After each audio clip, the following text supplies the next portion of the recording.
Hey everyone, my name is Matt. Welcome to my new shop. So last time we moved all of the machines and I guess the larger things from the old shop into the new shop. And this time I want to kind of go through the layout a little bit. I want to make a few tweaks and just show you how things are currently laid out and all of that. I've been really happy with the general layout of everything in here. This is now my fourth shop. I had two shops before the previous one. That's how this one's for. And in those first two ones, they gave me a lot of experience with figuring out like how I should lay things out and how things should work for my workflow and how things should sort of lay out for actually like having the wood be able to fit through the entire process within the confines of the space. So I spent a lot of time thinking about the general layout of the shop before I set up my last one, and I'm basically carrying through my exact same layout with a few small planned tweaks into this fourth shop. So basically over the last 9 years of my last shop, the positioning of the major tools in the shop has not changed at all. The tools themselves have changed a little bit. So like this is now my fourth planer from the first one I had in the last shop. But there's always been a planer right here. So today we're gonna take a little walk around. I'm gonna show you how it is right now, talk a little bit about the general layout and the workflow and all of that. So I'm gonna give you a quick walk around and we will go from there. Now before we get started, I just wanna let you know I did do a series of videos on the old shop. It's like, I think it was like 5 or 6 years ago.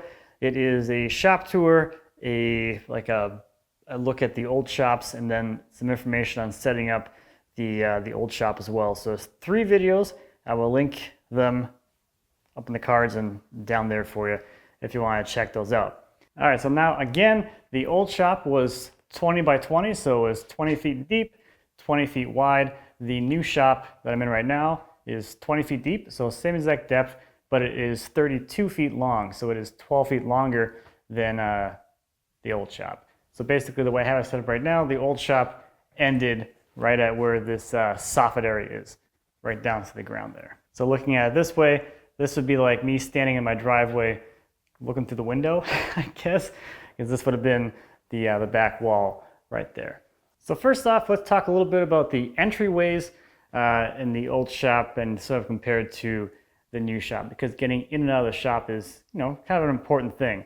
So in the old shop, I had a door right here that was a entry door, and that's how I got into the shop every day. The biggest downside to that was that it was an inward swinging door, and it was in the corner, so you would lose essentially 2 times the size of the door because you couldn't really put anything against the wall over here because then you couldn't open the door. So I had my track saw track rack hanging right there, and then the door was obviously right there.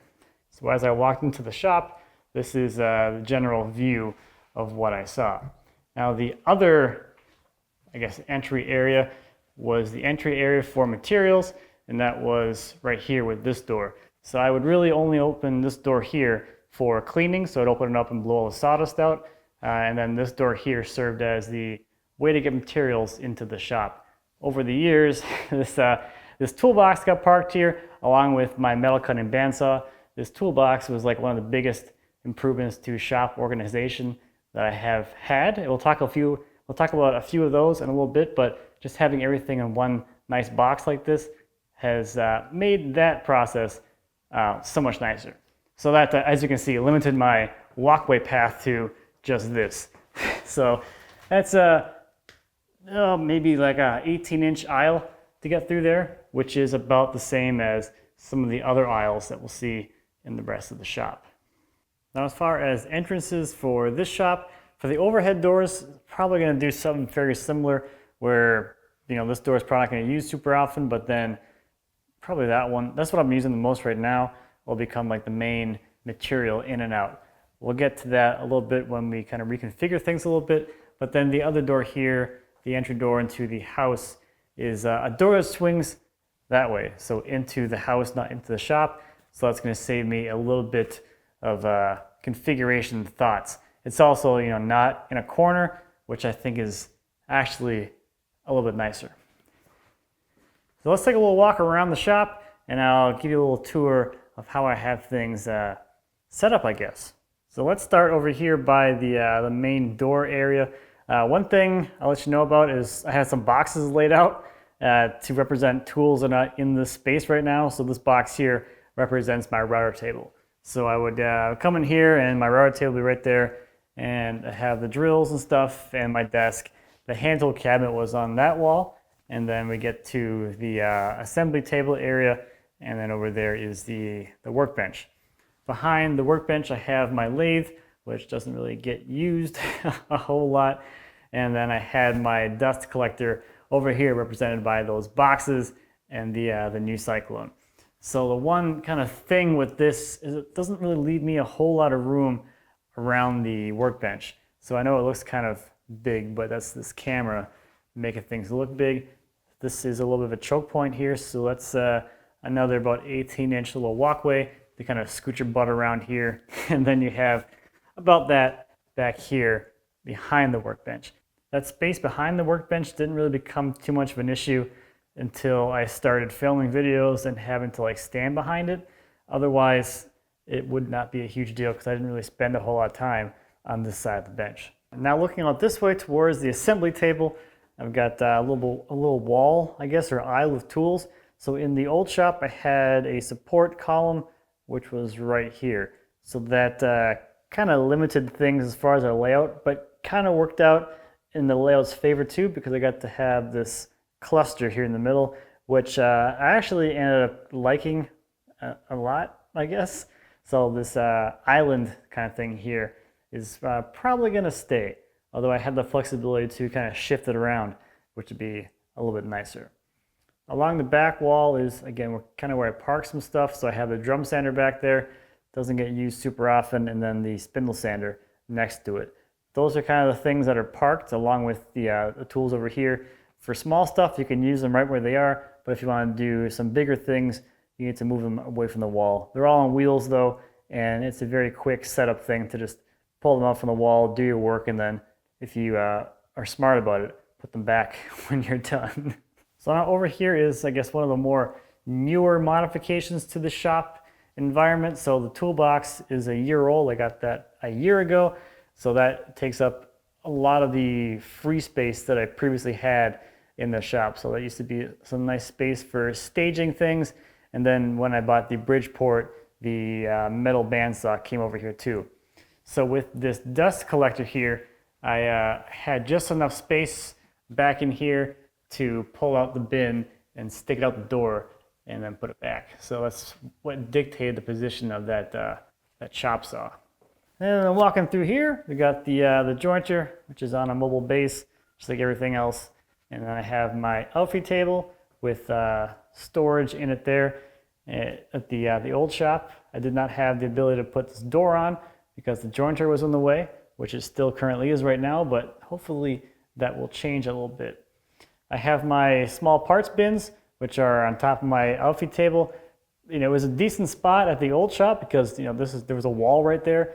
So this was kind of a nice place to just, I can shuffle through them, sort what I wanted, and then put them away when I was done. It's probably not going to be as effective of a strategy anymore, but it's fine for now. Behind the table saw there are some boxes that represent the size of the Bridgeport, kind of, to an extent. The Bridgeport worked out so that the table on it was actually lower than the infeed area of the table saw. So when I was using it, if I lowered the table all the way down, I could have free feeding space behind the table saw. Along this back wall here is where I had the router bit cabinet, and then I used to have originally a lumber rack back here. At the old shop right now, I just still have one shelf along the ceiling, and that's all that's left there.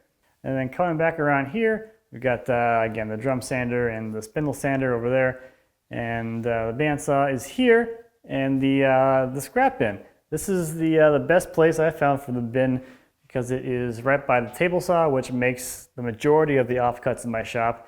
I can just toss pieces directly into the bin. And then the other thing that does cutting that produces offcuts is going to be the bandsaw, which is right there. So both those tools have fairly easy access to the scrap bin.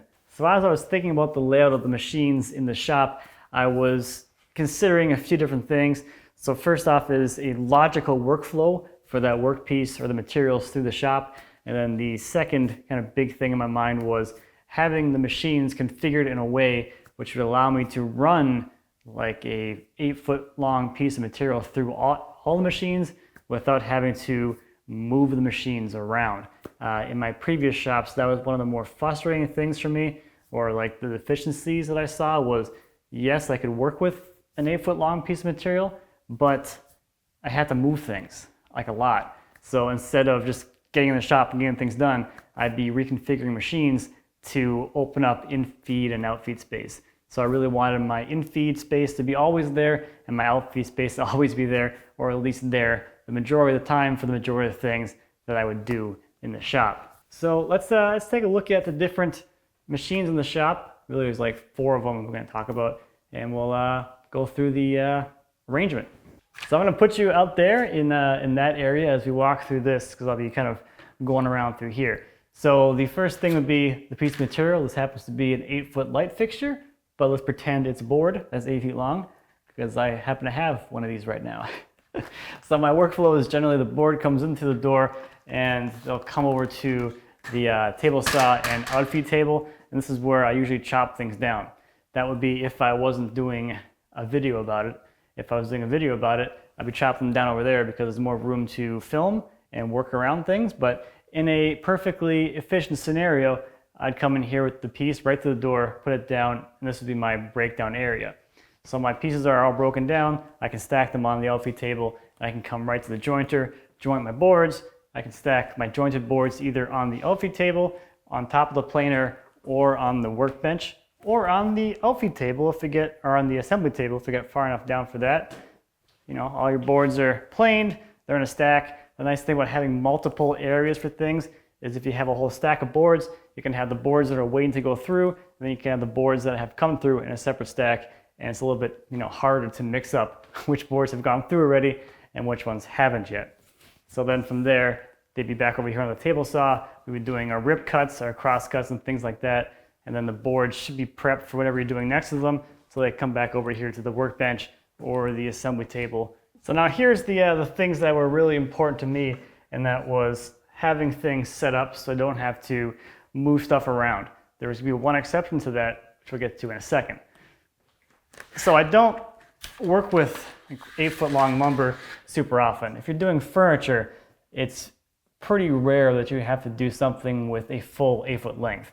If you're doing stuff with a lot of plywood, then maybe you will. I don't use a whole lot of plywood, so it's very rare that I have to actually do an 8-foot piece, but it's nice to have things set up so you don't have to worry about it too much. Most of the time, for most of the things that I'm making, longest boards are going to be 4 feet. That's the very typical full length piece for me. If it's going to be like a drawer front or a case side, 4 feet's pretty big for those components. If you're doing like the top of a sideboard, for instance, that's 6 feet. So that's kind of an exception to things. But for the few times I want to do plywood and really do a whole rip, having things set up is kind of nice. So with the 8-foot board here, I configured my table saw so that from the wall behind it to maybe like an inch or 2 in front of the blade is 8 feet, so that I can drop my workpiece in here, make a full 8-foot rip, and not have to worry about moving my table saw.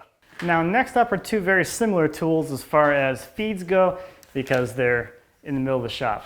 So the bandsaw and the planer can both do basically the full length of the shop. And the nice thing with the bandsaw is it's over here by the assembly table, so this becomes in-feed prep, I guess, or in-feed, I don't know.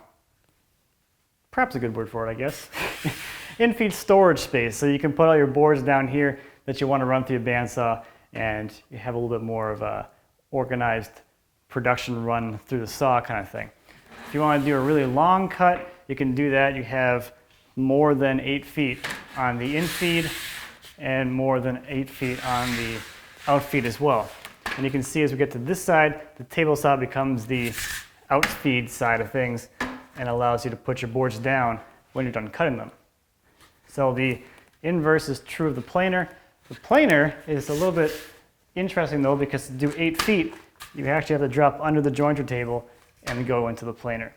On this side, again, you have your 8 feet to come out of the planer and go to wherever.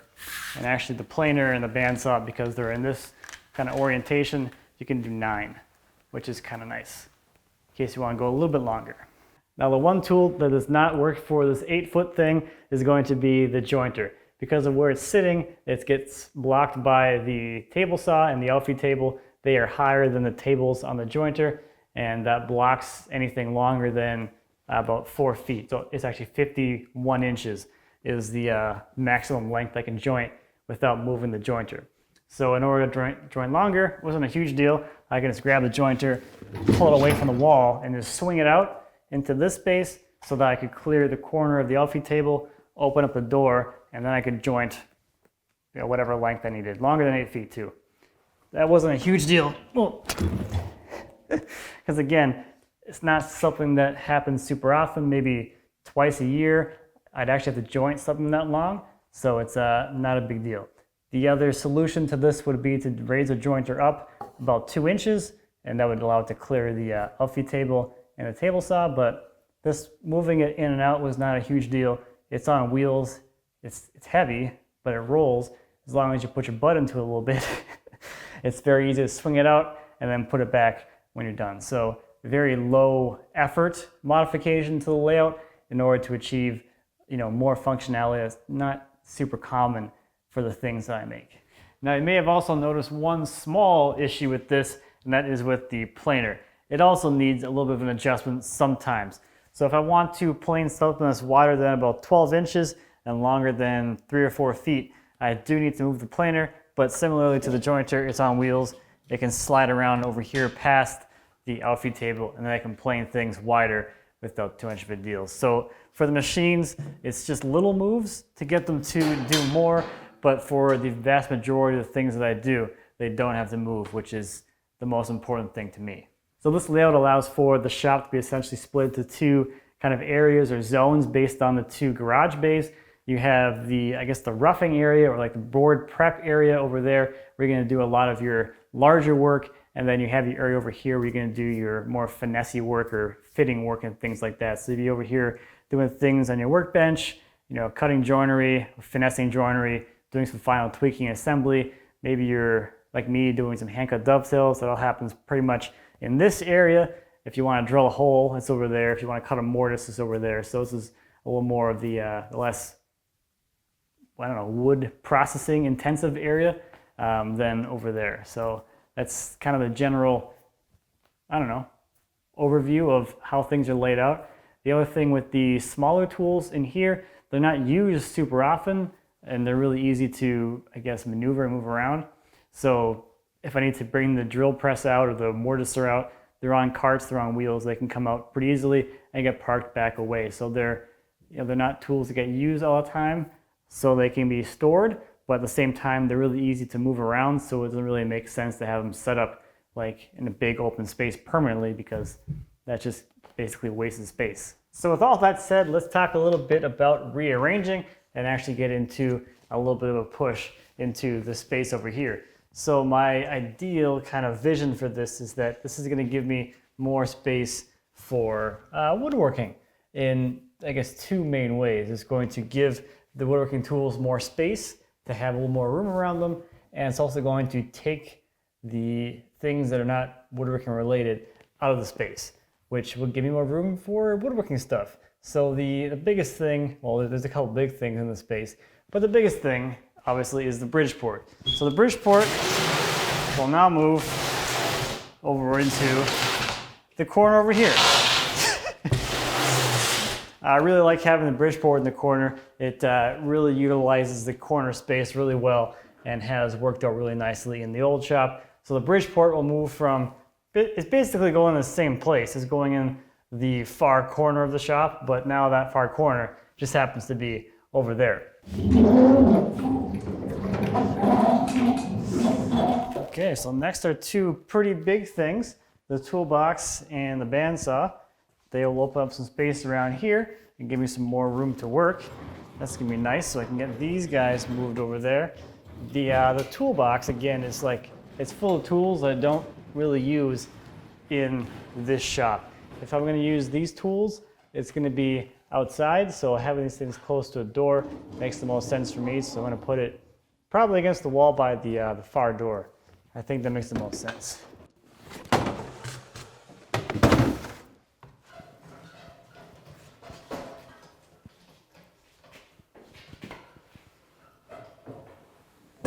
So that gives me all of this space right here to actually have for, you know, working on projects or putting the projects that are being worked on. So if I'm building another highboy, I have somewhere to actually put the highboy while it's being constructed, which is going to be really nice.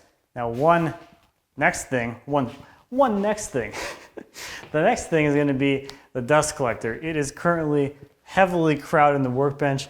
And this actually doesn't do it justice. It would normally stick up a little bit further than this. So getting kind of around here was always kind of a pain. So this is actually going to go over into the corner where my door used to be, because I'm not used to having a thing in that corner.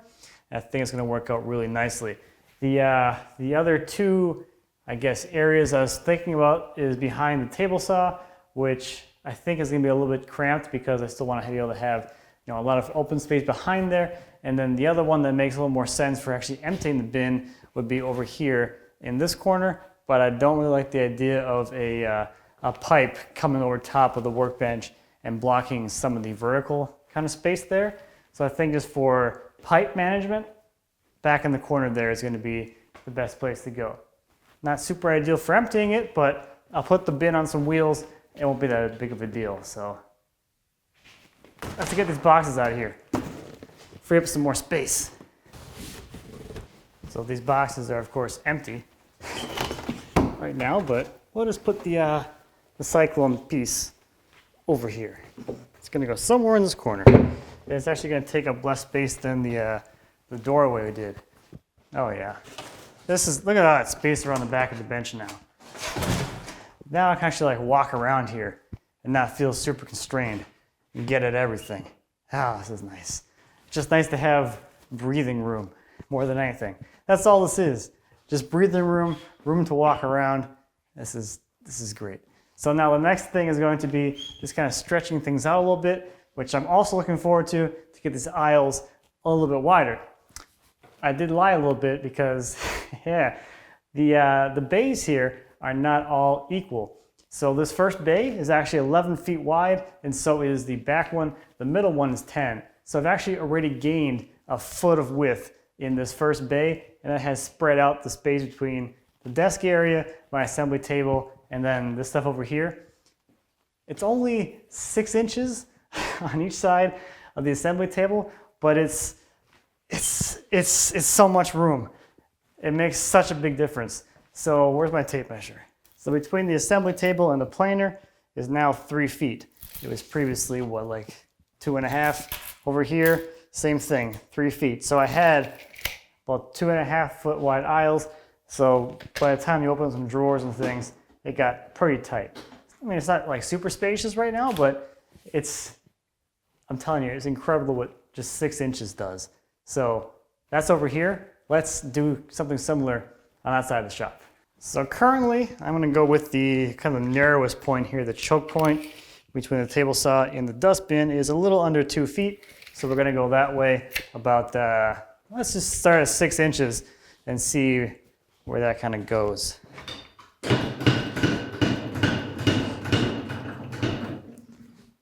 It's not much, but it makes a huge difference.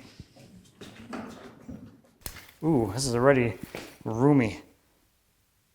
Okay. So much space.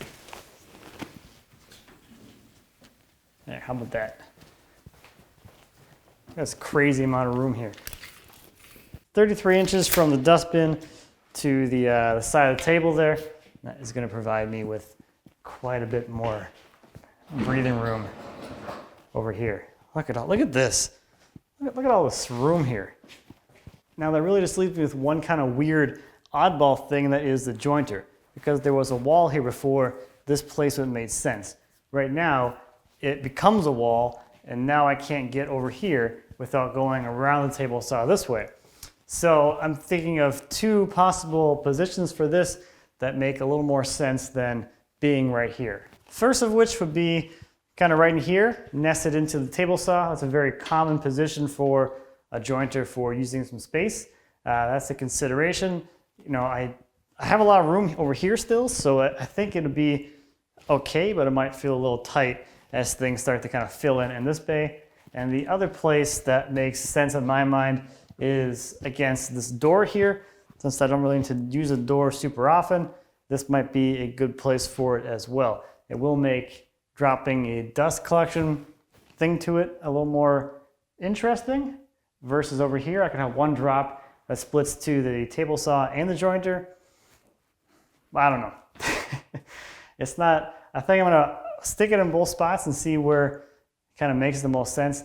The one thing that I'm gonna miss is easy access to horizontal surfaces. So before, of course, I could just pile stuff here and go right to the jointer. If the jointer is over here, I kind of have to go around it, reach over the table, or have some kind of cart next to it or something. If the jointer goes over here, I mean, I guess I could put stuff on top of the planer or on top of the workbench, but it's not going to be as convenient as it was before. So I got two spots, and we'll see. But this is, look at this. I've never been able to do this in a shop before. Well, that brings me to the last little change I'm going to make, and has to do with this lathe.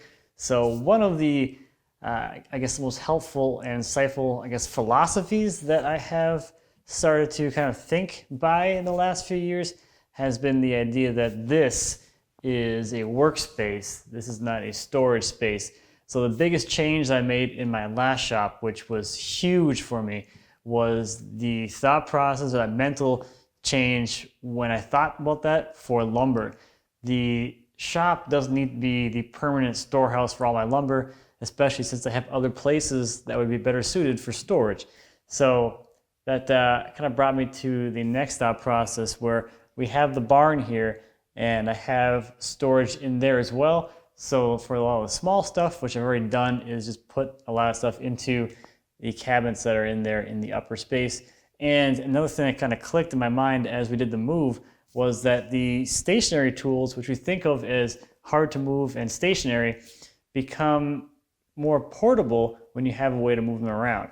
So because I have this skid steer and it makes moving things around really easily, something like a lathe, which takes up a lot of space, is kind of bulky, is better used or better off being stored and taken out as is needed, especially if you don't use it very much, like I don't.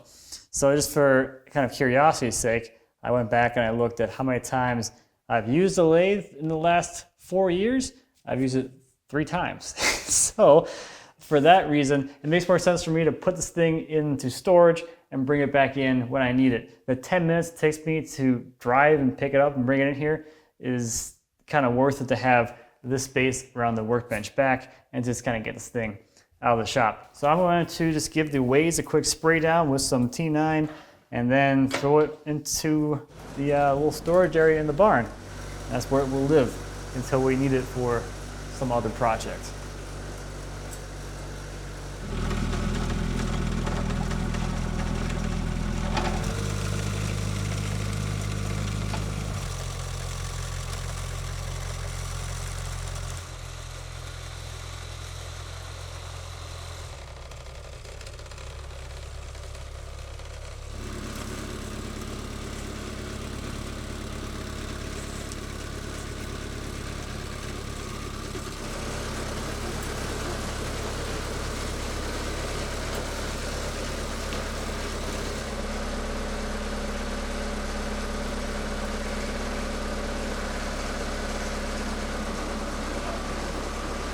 So now that gives me all of this space back here, which is quite a lot. So this is going to allow me to solve another little problem with the workbench, which is the closeness to the assembly table, the kind of choke point here with the planer, and this choke point here with the desk area, because the bench can go, it can go this way now. So now I can get some more space around the bench. So it's going to allow me to be able to not only walk around the bench and work around it a lot more easily, but it's also going to allow me to put the camera around the bench, a lot in a lot more places than I used to be able to. So I should be able to make the efficiency of shooting video around the bench so much better. This is great. I'm really happy. That wasn't too bad either. I think it took me more time to move this camera around than it did to actually drive over there and put the lathe in that storage area. So I'm happy with my decision to get the thing out of here. So lastly, here's a quick look around the shop of how it is now. With everything kind of positioned where it is going to go. You can see I have a fair amount of room over here. I will probably move the jointer here. It seems like there's going to be plenty of room over here as it is, and there is quite a bit more room over here. I may move these things around a little bit to kind of free up some space here, but that is the new layout of the shop. Now, real quick, thinking about things that may be coming into the shop, so like things that I'm sort of planning for, at least initially. So first off, I'm not really planning again for wood storage. Now that I have the ceiling height, I will use a just vertical storage system to lean up the material for the current project against a wall somewhere, where that makes sense. Again, I don't want any kind of long-term lumber storage in the shop. There's other places for that. The next thing in the back of my mind is the possibility of having a small, like little station or cart for the miter saw. I don't really use it very much because it's on the ground on the floor, but it might be kind of convenient to be able to make some quick cuts every now and then. So I don't want to do a whole miter saw wall thing. That's kind of over the top and ridiculous for this shop. So maybe a small kind of cart style thing would be kind of nice. Something I can even put in the driveway and bring back in if I need to do a lot of cuts and things like that. And then lastly, one of the bigger things I have planned for with the layout is right here, which is a spot for a metal lathe. So that's the initial plans for the next evolution of the shop. So still quite a bit of things to take care of here in the shop, but this is a big step forward to being back in here and actually making things again and not setting up the shop. So that's a nice change of pace. So you probably noticed a couple of things have changed in the duration of this video. The electrical is installed and the dust collector is assembled. So those will be coming up in future videos in this series. Next time I'm going to take you through and talk a little bit about the electrical setup I have in here, and then we'll do dust collection probably after that. So that's where the shop's at. It feels good to be. Look at all this room. So that's going to do it for this one. Thank you as always for watching. I greatly appreciate it. If you have any questions or comments on the shop, on the layout, anything in this shop or the old shop, please feel free to leave me a comment. As always, I'd be happy to answer any questions you might have. And until next time, happy woodworking.